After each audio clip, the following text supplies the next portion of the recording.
السلام علیکم دوستو، امید ہے آپ سب خیریت سے ہوں گے۔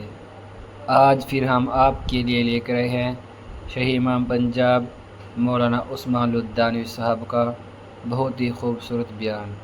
آئیے دیکھتے ہیں۔ محمد رسول اللہ صلی اللہ علیہ وسلم کے دیوانے آج ہر جگہ موجود ہیں۔ ان کا تعلق خون کا کوئی رشتہ اس سرزمین کے ساتھ نہیں ہے، لیکن نبی علیہ الصلوۃ والسلام نے کیا فرمایا تھا؟ قربان جائیں محمد رسول اللہ پہ۔ اپنے صحابہ سے ایک دن فرمایا تمہیں پتہ ہے کہ افضل مسلمان کون سے ہوں گے؟ افضل مسلمان کون سے ہوں گے بھائی؟ سب سے اعلیٰ والے؟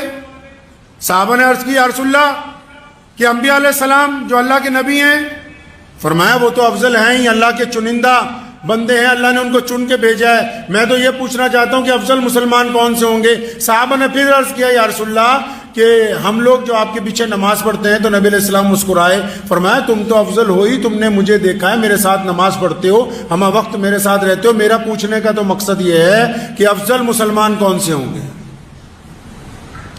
تو نبی علیہ الصلوۃ والسلام کو صحابہ نے عرض کی تھی یا رسول اللہ آپ خود بتائیے۔ تو آپ صلی اللہ علیہ وسلم نے پھر آپ کا ذکر کیا، کہیے صلی اللہ علیہ وسلم۔ ہمارا ذکر آپ صلی اللہ علیہ وسلم کے دربار میں ہو جائے تو یہ کوئی چھوٹی بات ہے؟ یہ کوئی معمولی بات ہے؟ یہ کوئی عام بات ہے کہ پیارے نبی حضرت محمد رسول اللہ صلی اللہ علیہ وسلم 1450 سال پہلے ان لوگوں کا ذکر کر رہے ہوں جو ابھی پیدا بھی نہیں ہوئے تھے اس وقت، جن تک تو ابھی دین پہنچا ہی نہیں تھا، ان لوگوں کا ذکر کر رہے ہیں مسجد نبوی میں؟ کوئی معمولی بات ہے یہ قسمت والوں کی بات ہے۔ ایمان والا ہونا، محمد الرسول اللہ کا غلام ہونا اتنی بڑی بات ہے کہ ساری دنیا کا سرمایہ اگر ایک طرف رکھ دیا جائے اور محمد الرسول اللہ صلی اللہ علیہ وسلم کی غلامی کو اگر ایک طرف رکھا جائے تب بھی اس پلڑے کو کوئی برابر نہیں کر سکتا۔ غلام رسول صلی اللہ علیہ وسلم ہونا ہی سب سے بڑی عزت کی بات ہے، اس در کا نوکر ہونا، ان کے دروازے کا بھکاری ہونا، محمد رسول اللہ صلی اللہ علیہ وسلم کا غلام ہونا ہی سب سے بڑی بات۔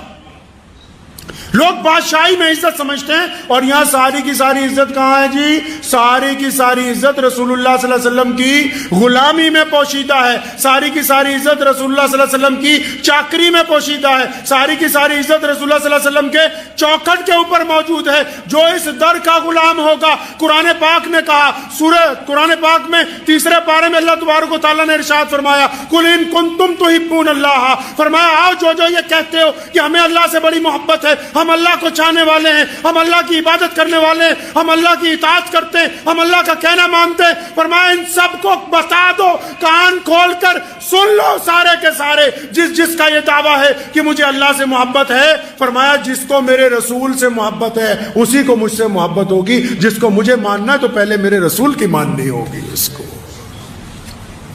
جس کو اللہ سے محبت کا دعویٰ ہے اس کو رسول اللہ سے محبت کا اعلان کرنا ہوگا، رسول اللہ کی غلامی کا اعلان کرنا ہوگا، رسول اللہ کی اطاعت کا اعلان کرنا ہوگا، رسول اللہ صلی اللہ علیہ وسلم کی فرمانبرداری کا اعلان کرنا ہوگا، محمد رسول اللہ کی اتباع کرنی ہوگی، محمد رسول اللہ کی پیروی کرنی ہوگی۔ اگر کوئی محمد رسول اللہ کا باغی ہے اور اس کے بعد کہے جس طرح مردود قادیانی کہتے ہیں کہ نعوذ باللہ ہم اللہ کو بھی مانتے، نعوذ باللہ رسول اللہ کو بھی مانتے اور پھر مرزا مرتد کو بھی مانتے، کان کھول کر سن لو کہ اللہ نے کائنات میں اپنے بعد صرف خاتم النبیین محمد الرسول اللہ کو بنائے۔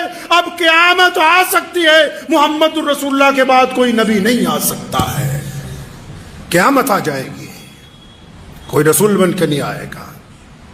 آپ نے دیکھا نا کہ ہمیں دنیا نے کس بات میں ہم جڑے ہوئے ہیں، پتہ نہیں آپ کو کہ ہم دیوبندی ہیں؟ کیا بھول گئے تم کہ ہم تو بریلوی ہیں؟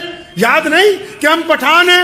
کون کہتا ہے کہ ہم شیعہ نہیں ہیں، سنی نہیں ہیں، انصاری نہیں ہیں، پٹیل نہیں ہیں، چوہان نہیں ہیں؟ کون کہتا ہے کہ ہم سلمانی نہیں ہیں، ہم قریشی نہیں ہیں؟ ہم سب کچھ ہونے کے باوجود آج بھی پوری دنیا کا دشمن، آج بھی پوری دنیا کی اسلام مخالف طاقتیں، آج بھی محمد رسول اللہ کے مخالف اس بات کو جانتے ہیں کہ ان کو فرقوں میں بانٹا جا سکتا ہے، رنگ اور نسل کے اعتبار سے بانٹ سکتے ہیں، ان کو ہم قبیلے کے اعتبار سے بانٹ سکتے ہیں، لیکن جب بات رسول اللہ کی عظمت کی آئے گی، جب بات شان نبوت کی آئے گی، جب بات ناموس رسالت کی آئے گی، تو پھر ساری دنیا جانتی ہے ہم دیوبندی بریلوی بات میں ہیں، ہم انصاری پٹھان بات میں ہیں، تمام کے تمام رسول اللہ کے غلام ہیں اور دشمن کے دانت کھٹے کرنے کے لیے ایک جگہ کھڑے ہوئے ہیں۔ نعرہ تکبیر، نعرہ تکبیر،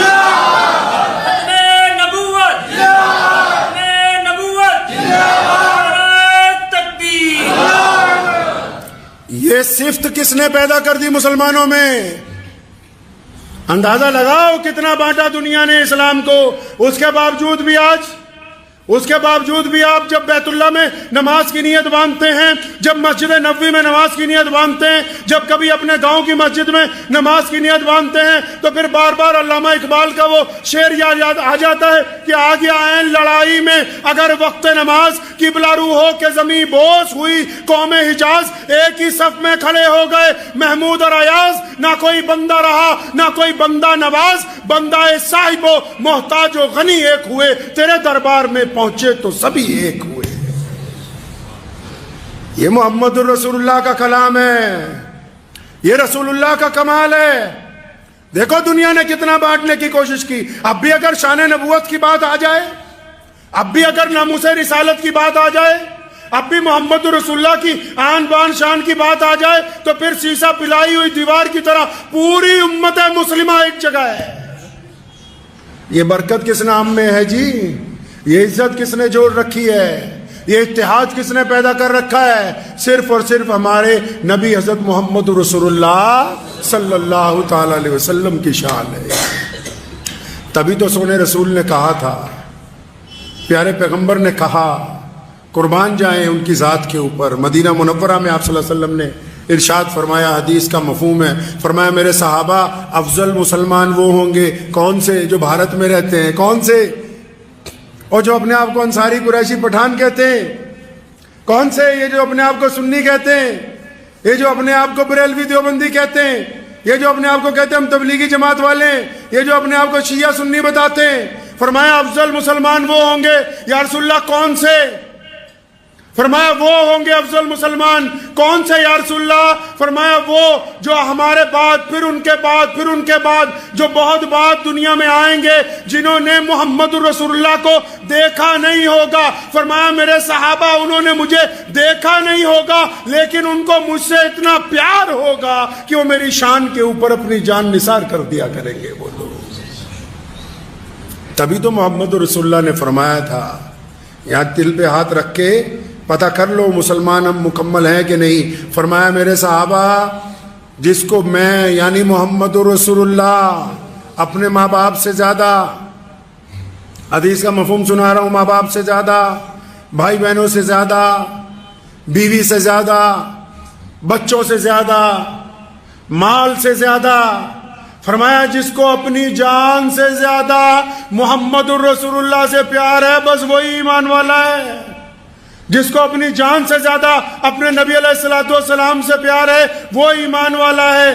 اگر یہ ایمان میں تزلزل ہے، ذرا سا بھی شک ہے، نعوذ باللہ ذرا سا بھی شبہ ہے، تو پھر ہم بظاہر مسلمان نظر آ سکتے ہیں، ہم اللہ کے اور اس کے رسول کے نزدیک ایمان والے نہیں ہو سکتے۔